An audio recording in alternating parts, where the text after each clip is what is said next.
네, 인사 먼저 드리고 시작하도록 하겠습니다. 안녕하세요. 김상일 영어학원 원장 김상일입니다. 자, 이렇게 어머님들 오늘 추운 날씨에 와주셔서 너무 감사드리고요. 그래서 선생님들이랑 저랑 이제 많이 준비해서 어머님들께서 아이들 이제 교육시키실 때 도움이 될 수 있도록 알차게 준비하려고 최선을 다했습니다. 자, 그래서 오늘 먼저 예비고등반 설명회에 오신 것을 환영합니다 라고 이제 지금 되어 있고요. 어머님들께 드린 자료에는 여기 나와 있는 PPT 자료가 전부 다 그대로 복사가 되어 있습니다. 일단 제 소개를 먼저 하면 저도 또한 어떠냐면은 고1 아이 학부모예요. 그래서 저희 아들도 지금 현재 한일고를 지금 다니고 있고요. 그리고 물론 이제 영어는 영어학원 원장 아들이니까 어련히 잘하겠느냐라고 말씀을 하시겠지만 사실은 좀 그렇지는 못합니다. 왜냐하면 현재 지금 저희 아들 같은 경우에는 고3 모의고사를 보더라도 1등급은 나와요. 근데 내신 시험을 보면은 3등급이 나옵니다. 그래서 제가 이제 저희 아들한테 항상 하는 얘기가 아빠가 영어학원 원장인데 네가 영어를 이렇게 봐가지고 오면 민망해서 어떻게 사느냐라고 이제 얘기를 하는데 본인도 열심히 하는데 어떻게 안 되는 거죠. 그래서 이제 요즘 들어서 학부모님들이 많이 이제 문의하시는 게 도대체 우리 아이 학교 어디 보내야 되느냐, 고등학교 어디 보내야 되느냐, 어디를 가면은 영어를 좀 쉽게 딸 수 있느냐, 또는 심지어는 저한테 찍으라고 하시는 부모님도 계십니다. 찍어봐라. 고등학교 어디 가면 내신 잘 딸 수 있느냐라고 이렇게 말씀을 하시는데 그런 학교는 없습니다. 그래서 이제 어머님들께서 아이들이 이제 영어를 우리 애가 영유부터 해가지고 나름대로 초등학교 때도 어학원도 다니고 가장 많은 수강료와 그다음에 가장 많은 시간을 영어에 할애했기 때문에 잘할 거라고 생각을 하시지만 솔직히 말씀드리면 전혀 그렇지 못한 경우가 많이 있습니다. 그래서 일단 처음부터 이제 보면서 설명을 드리겠습니다. 그래서 이제 제 경력이나 부끄럽지만 일단 이제 써놨고요. 그리고 이제 첫 번째는 자, 저희 학원의 입시 실적이랑 그다음에 고1 성적 향상 실적 같은 것들을 쭉 적어놨습니다. 그래서 글자가 잘 안 보이시겠지만 벌써 이제 의대를 합격한 학생도 있고 나름대로 이렇게 이제 잘하는 학생들이 있고 내신 성적 같은 경우에는 학생들의 이름을 쓸 수 없기 때문에 그냥 간단하게 1학기 중간고사 성적, 1학기 기말고사, 2학기 중간고사 이런 식으로 해서 아이들이 성적이 오르는 모습들을 이제 제가 넣어놨고요. 자, 그러면 여기서부터가 이제 본격적인 어머님들께 설명드리고 싶은 내용들입니다. 고등학교 입학 전 꼭 아셔야 할 영어 학습 안내라고 지금 되어 있는데 자, 제가 지금 설명드리는 거는 어머님들께서 알아서 판단을 하셔서 정말 이 방법이 맞다라고 생각하실 수도 있고 또는 어머님들도 다 중고등학교, 대학교를 다니시면서 영어를 공부하셨기 때문에 이 방법이 더 좋지 않겠느냐라고 생각을 하실 수도 있겠지만 20년 넘게 고등학생들을 가리키면서 이렇게 해야지만 내신도 잘 나오고 수능도 잘 나올 수 있구나라는 제 나름대로의 이제 방법들을 설명을 드리도록 하겠습니다. 자, 그래서 목차는요. 첫 번째는 요즘 아이들의 영어 학습의 문제점에 대해서 먼저 설명을 드릴 거고요. 자, 그리고 어머님들께서 아까 제가 말씀드렸지만 가장 큰 착각이 뭐냐면 모의고사 등급과 내신 등급이 같을 거라는 착각을 빨리 버리셔야 됩니다. 그래서 요거에 대해서도 좀 이따 설명을 드리고요. 그 다음 문법의 중요성, 어휘학습의 중요성, 구문 독해의 중요성 이런 식으로 이제 설명을 드릴 거고요. 여기 지금 표를 보시면 어휘 문법이 더해져서 독해다라고 지금 되어 있죠. 그래서 이 공식이 굉장히 중요하고요. 사실상 이 중간에 하나가 더 들어가야 됩니다. 이게 바로 뭐냐면은 구문 독해라는 것이 반드시 이 사이에 들어가야지만 완벽한 독해가 된다라고 생각을 하시면 되겠고요. 자, 그러면 본격적으로 설명을 드리도록 하겠습니다. 영어 학습의 문제점이라는 게 지금 나와 있는데 첫 번째는 뭐냐면요. 요즘 아이들은 절대 쓰면서 공부하지 않습니다. 그래서 펜은 정말 좋은 걸 쓰고 그다음에 노트도 무제한으로 많이 있음에도 불구하고 요즘 아이들은 전혀 쓰면서 공부하지 않고요. 그러다 보니 이 쓰면서 공부하지 않을 때 최악의 결과가 뭐냐면 단어 실력이 형편없습니다. 그래서 어머님들 생각하시기에는 아니 초등학교 때부터 영어 원서도 많이 읽고 어학원도 보내고 했었는데 이렇게 단어를 모를 수가 있느냐라고 생각을 하시겠지만 일단 첫 번째 쓰면서 공부하지 않기 때문에 단어 실력이 형편없는 경우가 많고요. 그리고 단어를 학원 오기 전 또는 학원 와서 외웁니다. 근데 제가 항상 학생들한테 강조하는 게 뭐냐면 단어를 하루에 20개가 됐건 30개가 됐건 매일매일 외우는 게 중요하지 만약에 하루에 20개씩 외우면 일주일이면 140개가 되거든요. 근데 이 140개를 만약에 주 이틀에 나눠서 70개 외운다라고 했을 때 하루에 20개 외우는 게 훨씬 더 효과가 좋지 한 번에 70개씩 외우는 거는 전혀 효과가 없습니다. 그 다음 문법을 암기하지 않고 이해하려고 노력합니다. 이게 여러분 포인트가 되는 겁니다. 뭐냐면은 학생들이 이제 어학원을 다니면 다닐수록 어떤 문제가 생기냐면 특히나 첫째를 기르시는 어머님들 같은 경우에는 어학원을 포기하지 못하시고 어학원을 중1이나 중2 때까지 보내시다가 저희 같은 입시학원으로 보내시는 경우가 있어요. 근데 그런 경우에 아이들이 문법을 받아들이지 못하는 경우가 많습니다. 왜냐면은 문법을 자꾸 문장 내에서 그냥 감으로만 이렇게 문제를 풀다 보니 사실상 그렇게 문제를 풀어도 생각보다 많이 안 틀릴 수가 있어요. 그러다 보니까 문법에 대한 필요성을 학생들이 거의 느끼지 못하는 경우가 많이 있는데 사실 이 문법이 늘지 않는 이유는 책 구성에 가장 큰 문제점이 있습니다. 일반적인 교재들을 보면 앞에 개념이 나와 있고 그 옆에 문제들이 나와 있죠. 그러면 개념을 선생님들이 설명을 해주면 학생들이 옆에 있는 문제를 풀어가지고 옵니다. 근데 문제를 풀 때 어떻게 되냐면 옆에 개념이 다 나와 있기 때문에 보면서 풀게 돼요. 그러면 솔직히 대부분의 문제를 다 맞게 됩니다. 그러면은 어머님들께서는 책을 이렇게 딱 봤을 때 우리의 문법 책에 동그라미가 너무 많아. 그래서 나는 너무 행복해 라고 생각을 하시지만 책을 덮어놓고 물어보면 아무것도 모르는 경우가 많습니다. 그래서 항상 문법은 먼저 암기가 선행돼야 됩니다. 그리고 엄격하게 말씀드리면 고등학교 문법 같은 경우에는 외워서 맞을 수 있는 문제가 80%고요. 해석을 통해서 풀어야 되는 문제는 20%밖에 안 됩니다. 그래서 무조건 문법은 암기가 선행이 돼야 되고 그 다음 이해가 돼야 된다라고 생각하시면 되겠고, 그다음 이 독해가 사실 가장 큰 문제입니다. 지금 자꾸 이제 원장이 돼가지고 이것도 문제다 저것도 문제다 그러면 도대체 방법이 뭐냐라고 생각을 하시겠지만 이 독해가 사실 수능의 꽃이 되는 것이죠. 왜냐면은 수능이 총 45문제가 나오게 되고 그 중에 17문제가 리스닝이고요. 그 다음 나머지 28문제가 독해가 됩니다. 근데 이 28문제의 독해 중에서 문법 문제는 몇 문제가 나오는지 알고 계시죠? 한 문제가 나옵니다. 그러면 27문제의 독해 지문을 어떻게 푸느냐가 1등급, 2등급, 3등급을 나누는 기준이 된다고 생각하시면 됩니다. 그래서 아까 제가 동그라미로 해서 표를 보여드린 게 단어와 문법이 합쳐져서 독해다라고 말씀드린 이유가 이것 때문에 말씀을 드린 거예요. 그래서 독해 지문을 꼼꼼하게 해석하지 않고 소설책 읽듯이 내용만을 파악한다. 이게 여러분 치명적인 단점이 됩니다. 그 이유가 뭐냐면 이렇게 공부를 했을 때 자꾸 연습을 하다 보면 수능 등급은 상대적으로 잘 나옵니다. 하지만 이렇게 공부하면 나중에 내신에서는 거의 다 망한다라고 생각하시면 됩니다. 자, 그다음 두 번째. 문법의 중요성에서 문법 생각보다 쉽습니다라고 제가 적어놨는데 무슨 소리냐? 문법이 가장 어려운 거 아니냐라고 생각을 하실 수가 있어요. 근데 엄격하게 말씀을 드리면 드셔도 될 것 같아요. 이거 생강차는 저희 어머님이 아침에 끓이신 겁니다. 네, 사온 거 아닙니다. 사온 거 아닙니다. 제가 저희 어머니한테 좀 끓여달라고 말씀드려서 가지고 왔습니다. 자, 문법의 중요성 이렇게 되어 있는데, 자, 저희 학원을 선택을 하시던, 다른 학원을 선택을 하시던 고등 영어 학원의 선택의 기준은 첫 번째가 뭐냐면 선생님들의 경력입니다. 영어를 잘하고 영어를 못하고는 사실상 고등 영어에서는 강사의 자질로서 그렇게 많이 중요하진 않아요. 어느 정도 퀄리티가 되기 때문에 수업을 하시는 거고요. 실질적으로 제일 중요한 게 뭐냐면 고등 영어를 최소한 10년, 20년은 가르쳐 본 분들한테 맡기셔야 됩니다. 그 이유가 뭐냐면 문법은 제가 이렇게 말씀을 드리는 게 뭐냐면 중학교 문법보다 고등학교 문법이 훨씬 더 쉽습니다. 왜 그러냐면 중학교 때는 쓰는 것도 너무 많고요. 그리고 상대적으로 아이들이 외워야 될 거나 또는 공부해야 될 게 되게 많은 반면에 고등학교 문법은요, 찍기 강의가 다 가능합니다. 그래서 항상 시험에 나오는 것만 반복적으로 출제가 되기 때문에 어머님들께서 생각하시기에 문법은요, 상대적으로 중학교 때 거보다 훨씬 더 쉽고 사실상 한두 달 정도만 개념 공부하면은 고등학교 문법은 충분히 다 완성이 가능하다고 생각하시면 됩니다.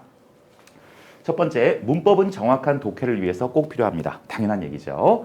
자, 왜 그러냐면은 학생들이 문장을 파악을 하고 특히나 뭐 한두 줄짜리 간단한 문장이라면 상관이 없겠지만 어떤 문장은요 7줄, 8줄짜리가 하나의 문장으로 출제되는 경우가 있습니다. 그래서 지금까지 수능 역사상 가장 긴 문장이 한 문장짜리가 거의 10줄 가까이 되는 경우도 있었습니다. 그래서 이 문법이 중요한 이유가 뭐냐면 긴 문장이 있었을 때 학생들이 문장 구조를 빠른 속도로 파악을 해야 됩니다. 그래서 어디서부터 어디까지가 주어이고 그 문장 안에 여러 개의 동사가 들어있으면 어떤 동사가 진짜 동사고 그리고 누가 누구를 수식하고 이런 관계들을 순간적으로 잘 파악을 해야지만 정확한 독해가 가능하기 때문에 항상 문법을 파악을 한 다음에 그 문법을 가지고 문장의 구조를 파악해서 정확하게 해석하는 것이 구문 독해의 기본이다라고 생각을 하시면 되겠고요. 문법은 암기를 바탕으로 한 이해가 중요합니다. 80%의 문제는 암기만으로 풀 수 있습니다. 라고 이제 제가 적어놨고요. 고등 문법은 항상 시험에 나오는 것만 나옵니다. 이거는 당연한 얘기입니다. 그 다음 고등 영어는 고등 강의 경력이 가장 중요하다라고 제가 아까 말씀을 드렸고요. 개념 정리와 문제 적용 능력까지 2개월이면 충분합니다. 라고 제가 적어놨는데 이 2개월이라는 기간이 사실상 어머님들께서 현실적으로 피부에 안 와닿으실 수도 있습니다. 그 이유가 뭐냐면 아니 그렇게나 많은 문법을 2개월 만에 공부를 하고 이거를 적용까지 시킨다라는 것에 대해서 의아해하실 수가 있는데 사실 개념 정의는요. 하루에 한 2시간 정도씩 해서 일주일에 2번을 한다라고 가정을 하면 한 달이면은 개념 정의는 다 끝납니다. 근데 그렇게 해서 개념 정리가 끝난다고 해서 아이들이 그걸 다 아는 건 아니겠죠. 그래서 계속해서 암기를 확인하고 아이들이 정확하게 이해하고 있는지를 반복해서 확인을 한다라면은 한두 달이면 기본 개념은 정확히 다 끝납니다. 그래서 저희 학원에 보내시는 아이를 지금 보내고 계시는 어머님들은 아시겠지만 한장 문법이라는 게 있을 거예요. 그래서 3단으로 이렇게 쭉 펼치는 한장 문법이 있는데 그 한장 문법이 총 A4 용지 기준으로 7쪽으로 되어 있습니다. 근데 그 7쪽으로 되어 있는 거는 제가 다 직접 하나하나 다 정리를 해놓은 건데 거기 있는 것만 다 외워도 고등학교 때 나오는 문법의 90% 이상은 그 안에 다 들어있다고 생각하시면 됩니다. 그래서 기본 개념을 그렇게 짧은 시간 동안에 잡고요. 그 다음에 문제 적용 능력만 기르면 아이들이 문법은 생각보다 어렵지 않게 맞을 수가 있다고 생각하시면 되겠고 그래서 저희 학원 같은 경우에는 중학생이 하는 고등반이 예비고등반, 고1반, 고2반, 고3반이 있는데 지금 현재 고2반과 고3반에서는 문법의 비중이 상대적으로 적습니다. 그 이유가 뭐냐면 나중에 학생들이 고등학교 2학년이나 3학년 과정 정도로 할 정도가 되면 문법은 거의 다 끝나버리기 때문에 굳이 문법을 그렇게 많이 하지 않아도 학생들이 충분히 할 수가 있고요. 그 다음 어휘학습의 중요성이 있는데 자 여기 아까 제가 적어놓은 거 있죠. 단어는 적은 양이라도 매일매일 외우는 게 중요합니다. 그래서 어머님들께서 아이들이랑 싸우지 마시고요. 단어 때문에 어떻게 하는 게 제일 좋냐면 특히나 이번 겨울방학 때 무조건 2가지는 다 잡고 가셔야 됩니다. 첫 번째는 어휘 잡으셔야 됩니다. 솔직히 말씀드리면 어휘가 안 돼 있는 학생들이 있잖아요. 어휘가 안 돼 있는 학생이 있고 그 다음에 문법이 안 돼 있는 학생이 있습니다. 예를 들어서 그러면은 어휘가 안 돼 있는 학생과 문법이 안 돼 있는 학생 중에서 공부를 했을 때 상대적으로 성적 향상에 한계에 부딪히는 학생은 어휘가 부족한 학생입니다. 왜 그러냐면 나중에 이제 내신에 대해서는 저희 부원장님이 설명을 해주시겠지만 고등학교 1학년 때까지는 지문에 충실해서 문제를 출제를 해주십니다. 내신 시험에서요. 그래서 만약에 지문에 있는 내용을 가지고 빈칸 추론 문제를 출제할 때 지문에 있는 표현을 단어를 그대로 구멍을 뚫어서 선택지에다가 나열을 해놓으십니다. 하지만 고등학교 2학년, 어떤 학교들은 1학년 말부터 그때부터는 지문에 나와 있는 단어가 있었는데 그 부분을 빼서 빈칸 추론을 만들어놨는데 그 단어가 없어요. 지문을 딸딸딸 외웠는데 내가 이 단어가 들어가야 된다고 생각을 해서 선택지를 봤는데 그 단어가 없는 거죠. 대신에 동의어나 비슷한 단어가 대신 나와 있습니다. 그래서 학생들이 특히나 저희 학원에 다니고 있는 고등학생들 중에서 어휘 실력이 정말 적은 학생들이 많아요. 그래서 그런 학생들 같은 경우에는 본문을 암기시키고 아무리 열심히 공부를 시킨다 할지라도 내신 성적에서는 한계가 있는 경우가 너무 많기 때문에 제가 어머님들께 부탁드리는 건 뭐냐면 이번 겨울방학, 내년에 그래서 고등학교를 가는 아이들 같은 경우에는 하루에 30단어씩만 매일매일 외우도록 좀 시켜주세요. 근데 그 30단어라는 게 생각보다 많지가 않습니다. 왜냐면은 학생들이 단어를 외울 때 거기 단어 리스트에 있는 단어가 다 모르는 단어일까요? 그러진 않겠죠. 30개 중에 최소한 5개나 10개 정도는 아는 단어들이 있겠죠. 그래서 그 단어들을 매일매일 외우게 시켜주시고요. 그리고 출판사, 그 단어책을 어떤 걸 쓰든지 간에 그 출판사에 들어가면 어휘 출제 프로그램들이 있습니다. 없으면 저한테 얘기하세요. 그러면 제가 저희 학원을 다니든 안 다니든 드릴 테니까. 그러면 그 프로그램을 컴퓨터에 까신 다음에 정하시면 돼요. 챕터 1에 예를 들어서 영어 쓰는 거 10문제, 뭐 한글 뜻 쓰는 거 10문제 이런 식으로 해서 프린트만 누르면 시험지가 쫙 다 나옵니다. 답지까지 해서요. 그래서 그렇게 이제 하시는데 자, 이 어휘 학습은 제가 너무너무 드릴 말씀이 많아요. 그 이유가 뭐냐면 저 역시도 어휘 때문에 대학교 다니면서 저는 영문과를 나왔지만 어휘 때문에 너무 고생을 했고 나중에 유학을 갈 때 GRE라는 시험이 있거든요. 미국의 대학원을 가려면 토플보다 어려운. 근데 GRE 시험을 볼 때는 너무 단어가 방대하고 양이 많다 보니까 하루에 200개, 300개씩 단어를 외웠거든요. 그래서 그렇게 외울 때 제 나름대로 별의별 방법을 다 써본 것 같습니다. 단어를 외울 때요. 한 100번씩도 써보고요. 예, 그리고 막 우리 독서 카드 같은데 앞에다가 단어 적고 뒤에다가 뜻 적고 하는 거 있잖아요. 별짓을 다 해봤어요. 그리고 어떤 친구가 어떤 교수님이 그런 말씀을 하시더라고요. 단어를 단어로 외우지 말고 문장 내에서 외워라 라고 해서 이제는 모르는 단어가 나오면 대학 노트 이만한 노트 있잖아요. 스프링 크게 달려가지고요. 그거를 사서 모르는 단어가 나올 때마다 다 썼어요. 그랬더니 이만한 대학 노트를 거의 한 달이니까 다 쓰겠더라고요. 그러니까는 이게 쓰다가 지쳐가지고 더 이상 못 하겠더라고요. 그래서 제 나름대로 정말 여러분들이 생각하실 수 있는 거의 모든 단어 외우는 방법을 다 써본 것 같아요. 근데 제 나름대로 찾은 최적의 방법은 뭐였었냐면 이겁니다. 10번 쓰기, 5번 읽어보기의 법칙이라고 제가 적어놨는데 이게 뭐냐면요. 자, 한번 제가 적으면서 설명을 드릴게요.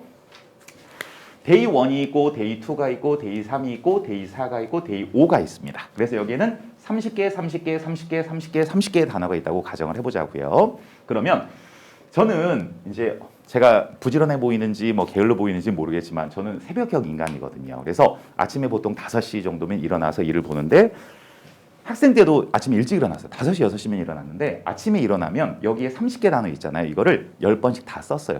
단어 쓰고 뜻 쓰고 단어 쓰고 뜻 쓰고. 근데 10번 이상 쓰는 거는 의미가 없습니다. 그 이유가 뭐냐면 쓰다 보면 손은 움직이는데 머릿속에는 여자친구 생각이 나죠.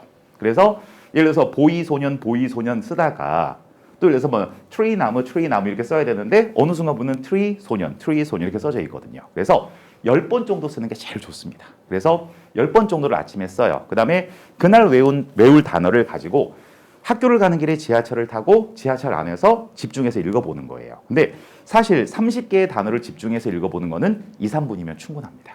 2, 3분이면. 그래서 하루에 5번 읽어보기는 뭐냐면은 아침에 지하철에서 읽어보고 수업 시간 사이에 쉬는 시간에도 읽어보고 점심 먹고도 읽어보고 최소한 5번 이상을 시간 텀을 두고 집중해서 읽어보는 거예요. 그러면서 자꾸 눈도장을 찍는 거죠. 그러고 난 다음에 이틀째가 되잖아요. 그럼 이틀째는 또 똑같이 외우면서 첫째 날 거 있죠. 첫째 날 거를 5번 정도를 같이 읽어보는 거예요. 그리고 이제 셋째 날이 있죠. 셋째 날은 이렇게 외우고 첫째 날, 둘째 날 거를 중간중간 같이 읽어보는 거예요. 그래서 잊어버리기 전에 자꾸 확인을 해두는 거죠.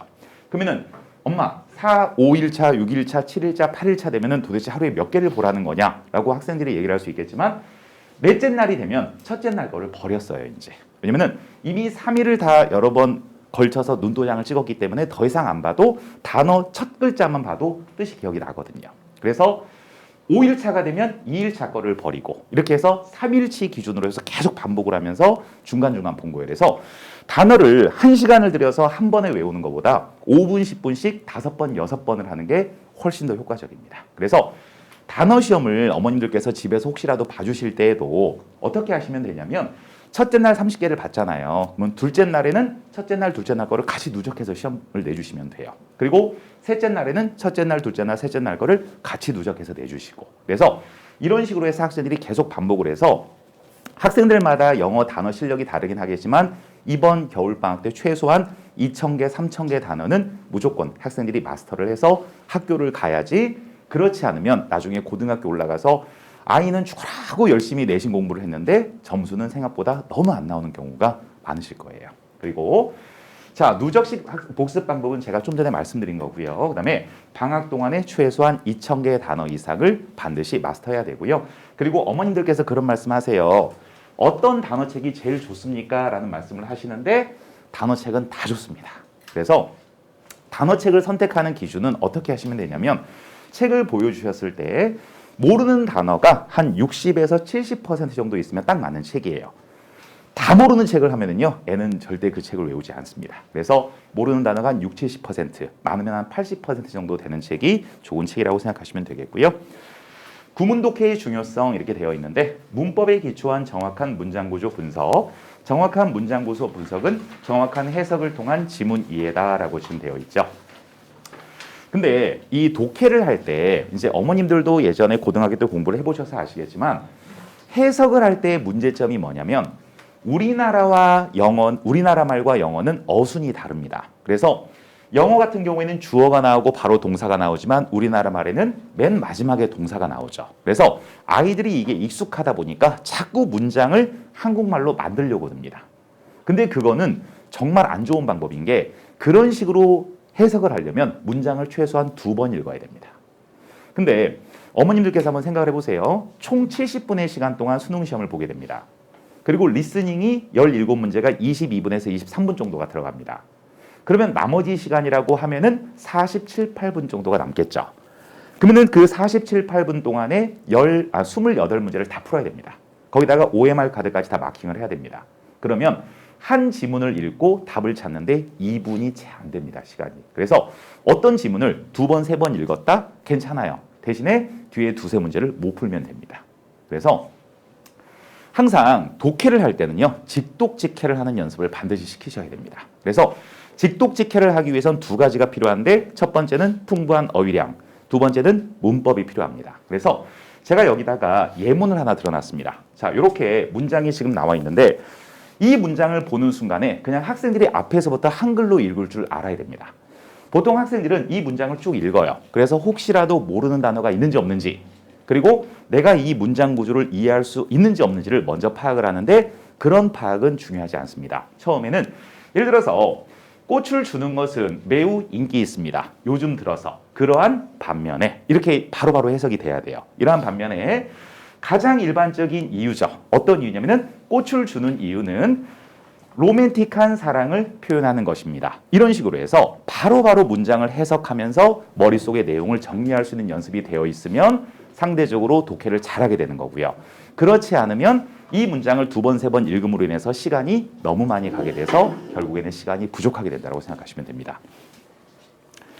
자, 그 다음에 학교별 내신 트렌드와 그 다음에 고득점 비법은요, 저희 부원장님께서 설명을 해드릴 건데 이 부분 어머님들 잘 들으셔야 됩니다. 왜냐면은 좀 이따가도 저도 내신에 대해서 잠깐 언급은 하겠지만 여기 이 내신이 제 어머님들 알고 계시죠?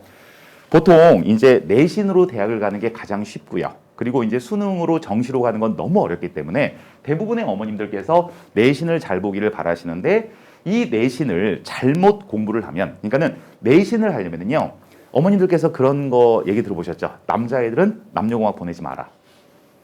저는 나쁜 아빠겠죠. 남녀공학을 보냈으니까. 근데 저희 아들은 한일고를 보내고 싶어서 보낸 게 아니고 영생고 떨어져서 간 거예요. 그러니까는 이제 남학생들이 왜 남녀공학을 가면 안 되냐? 즉 내신에 있어서 여학생들의 재물이 되기 때문에 가지 말라라고 얘기를 합니다. 근데 실질적으로 남녀공학 같은 경우에 최상위권 있죠. 가장 최상위권에는 여학생들보다 남학생들이 조금 더 많은 경우가 많아요. 그리고 상위권에는 여학생들이 월등히 많습니다. 근데 이게 고3이 되면서 좀 바뀝니다. 상위권으로 남학생들이 조금 더 올라갑니다. 이게 남학생들은 체력이 되고 여학생들은 조금 이제 뒷심이 좀 부족하기 때문에 그런 경향이 있는데, 솔직히 결론부터 말씀드리면 남학생들은 내신이 안 나오게 공부를 합니다. 그 이유가 뭐냐면 꼼꼼하지 못하고 그 다음에 디테일하게 공부를 하지 않습니다. 하나의 예를 들어드리면 저희 학원은 이제 내신을 대비할 때 이제 한 선생님이 한 교과서씩 맡아서 하거든요. 근데 내신을 할 때 어떤 게 있냐면은 제가 만약에 교과서 본문을 다 설명을 해줬습니다. 그런 다음에 한 2주 정도가 지났어요. 그래서 학생들이 내용을 잊어버렸을 것 같아요. 그래서 제가 다시 들어가서 얘들아 책 펴봐. 선생님이 다시 한번 설명해 줄게. 라고 했을 때 여학생들은 1등급 맞는 학생이든 2등급 맞는 학생이든 다 책을 펴요. 남학생들은 됐대요. 자기 안 해도 되는데 다 한대요. 그리고 수업을 안 들으려고 그래요. 그러니까는 그게 가장 큰 차이인 것 같아요. 여학생들은 알아도 돌다리도 두들기고 지나가고요. 남학생들은 어설프게 알면 자기는 다 괜찮은 거예요. 그러니까 더 이상 할 필요가 없는 거예요. 그래서 특히나 아드님들을 두신 어머님들 같은 경우에는 정말 아이가 꼼꼼하게 공부할 수 있는 습관을 들여주지 않으시면 애가 모의고사는 1등급 나오는데 저희 아들처럼 영어가 이렇게 나오는 경우가 많이 생길 겁니다. 그래서 항상 남자애들 같은 경우는 특히나 신경을 좀 많이 써주셔야 되고, 고1 때는 어떤 경향이 있냐면 아까 제가 강조드렸던 단어, 문법 다 약한 애들 있죠. 이런 애들 중에서 1등급 나온 애들이 있어요. 여학생들 같은 경우에. 걔네들은 교과서를 딸딸딸 다 외웁니다. 문제를 제가 문제가 정말 많은데 제 문제를 다 끝장낼 정도로 다 풀고 가는 애들이 있어요.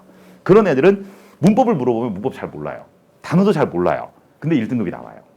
근데 얘네들이 이제 2학년이 되면 등급이 떨어지게 되겠죠. 그래서 내신의 가장 중요한 점은 첫 번째 기본 실력, 두 번째 꼼꼼함입니다.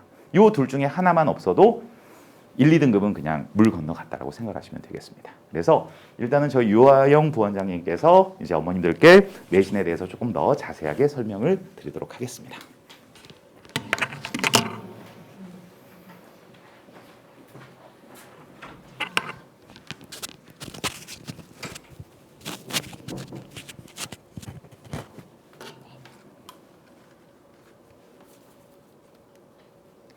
네, 안녕하세요. 김상희 영어학원 부원장 유아영이라고 합니다. 만나서 반갑습니다. 추운 날씨 가운데 귀한 발걸음 해주셔서 너무 감사드리고요. 우선 이제부터 고등학교 내신 트렌드와 내신 대비법에 대해서 설명해 드리겠습니다. 우선 고등학교 내신 시험 범위를 살펴보겠습니다. 고등학교 내신 시험 범위를 보면 중학교 때는 그동안 항상 2과씩만 시험이 출제가 되었는데요. 이제 고등학교 때도 마찬가지로 2과씩 시험이 출제되고는 합니다. 그런데 어머님들께서 이렇게 두 지문을 비교해 보면 아실 수 있다시피 한 문장만 해도 한 두세 지문 정도 많이 길어졌죠. 그렇죠? 그래서 지금 고등학교가 되면 문장 길이도 길어질 뿐만이 아니라 또 중학교 같은 경우에는 본문 1에서 한 본문 4까지만 나오는 반면에 고등학교 때는 본문 한 5에서 7까지 늘어나거든요. 그래서 이제 학습량이 많이 늘어나는 점을 보실 수가 있겠습니다. 그리고 고2가 되면 교과서 범위가 거의 한 3, 4과씩 늘어나게 됩니다. 자, 그래서 보시면 고등학교 때는 이렇게 교과서 2과 외에도 모의고사 한 1, 2회분 정도가 함께 출제가 되고요. 또는 모의고사 1회분과 학교에서 지정한 부교재가 함께 추가돼서 포함이 됩니다. 그리고 모의고사 1회분만 해도 지문이 한 20문항 정도 이렇게 되기 때문에 숙지해야 될 지문의 양이 증가한 부분이 이제 우리 학생들의 고등학교 들어갔을 때 성적 변동이나 아니면 시험 대비하는데 좀 어려움으로 크게 작용합니다. 그리고 다음으로 내신 시험 출제 유형에 대해 알아보겠습니다.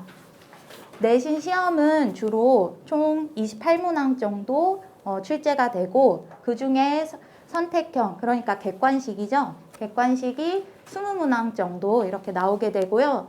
저희가 이제 다 정리를 해서 종합을 해봤을 때 그게 어법 문제, 내용 이해, 그리고 어휘 문제, 흐름 문제 이렇게 이제 주되게 나오고 있습니다. 좀 더 이제 세부적으로 설명을 해보면요. 어법 유형으로는 이렇게 왼쪽 밑줄 친 문장이나 단어의 어법 적합성을 물어보는 문제가 있고요. 또 오른쪽처럼 선택형 어법 문제가 있습니다. 근역요고 같은 경우에는 최근 시험에 문법 설명에 맞는 말을 찾아서 주사위 말을 이동하는 이런 게임식의 신유형 문제도 나오기도 했는데요. 이제 저희가 주로 보는 이런 어법 문제 말고도 계속해서 이제 고등학교에서는 이제 신유형을 좀 만들어내면서 아이들이 단순히 이제 이 지문에 어디에 들어가는 어법 문제다 이렇게 외우는 식보다도 이제 보다 심층적으로 어법을 이해해야만이 문제를 풀 수 있는 그런 유형들이 계속 이제 만들어지고 있습니다. 그리고 다음으로 내용 이해입니다. 세부적인 이제 문항들은 이렇게 보시다시피 거의 이제 중학교 지문에서도 많이 볼 수 있는 문제 유형인데요. 이제 보시면 중학교 때는 지문이 그대로 출제되어서 외우면 빠르게 풀 수 있는 문제들이었습니다. 그런데 제가 이제 이번에 나온 한일고 빈칸 문제의 일부를 추려봤는데요. 이게 원래 21년 9월 29번 지문의 일부이거든요. 아까 원장님께서 말씀하신 것처럼 원래는 지문 자체가 이렇게 글자는 읽으실 수 있잖아요. 그렇죠? 완전히 이제 전혀 다른 말로 이렇게 변형이 돼서 나오죠. 그래서 이제 고등학교 때는 아무래도 이제 전체 지문을 통암기하는 것이 아무래도 한계가 있을 뿐더러 양으로도 봤을 때도 그래서 더욱이 이제 지문에 대한 이해가 필요로 합니다. 그래서 이제 특히나 만약에 기본 독해 실력이 받쳐주지 않는다면 이 지문 영어 선다형을 읽는 것만으로도 좀 버거워할 때가 있거든요. 그래서 저희가 이제 내신 준비를 할 때 이렇게 아이들이 좀 독해력을 가지고 우선 지문부터 분석해서 읽을 수 있는 연습을 해주고요. 그리고 이제 무엇보다 이제 변형이 돼도 적절하게 문제를 찾을 수 있도록 여러 가지 변형 문제를 제공을 해주고 있습니다. 그 다음에 이제 어휘 문제는 지문 내 어휘가 적절하게 쓰였는지 물어보는 문제입니다.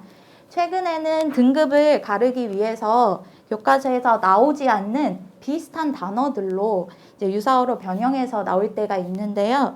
이럴 때 아이들이 또 많이 당황해하기 때문에 이번 겨울방학을 이용해서 꼭 아까 원장님 말씀하신 것처럼 어휘량을 꼭 늘려야 됩니다.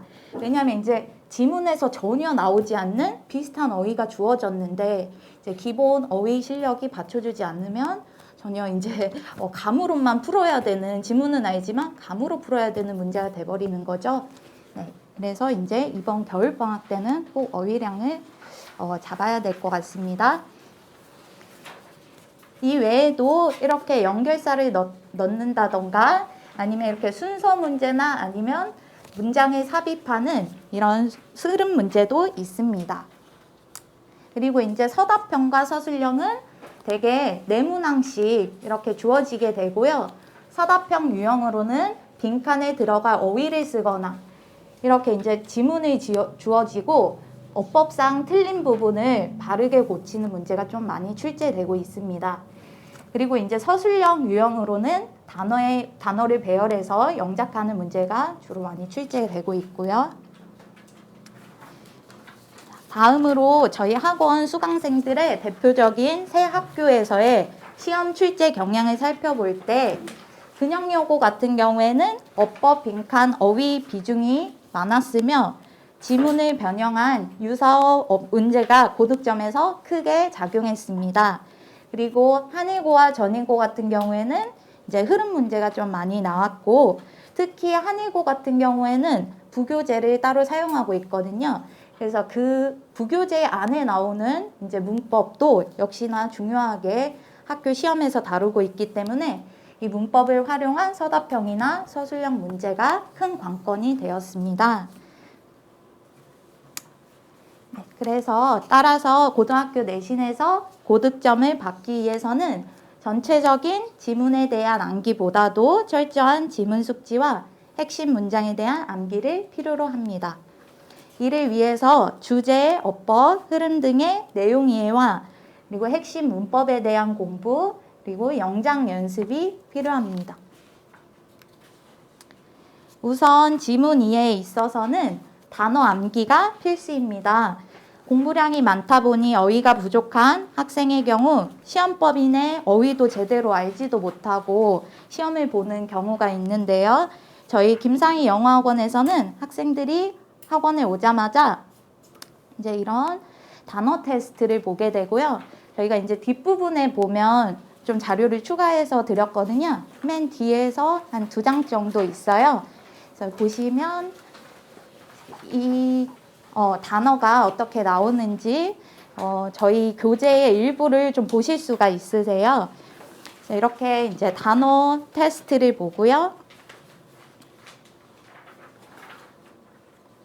네, 그리고 또 저희 선생님들께서 이제 꼼꼼하게 지문 분석을 통해서 해당 지문 분석을 통해 시험 출제 방향성 같은 것도 이제 듣고 이런 교재 분석본도 제공해줘서 아이들이 집에서도 아니면 학교에서도 잦은 시간대 공부할 수 있도록 도움을 주고 있습니다.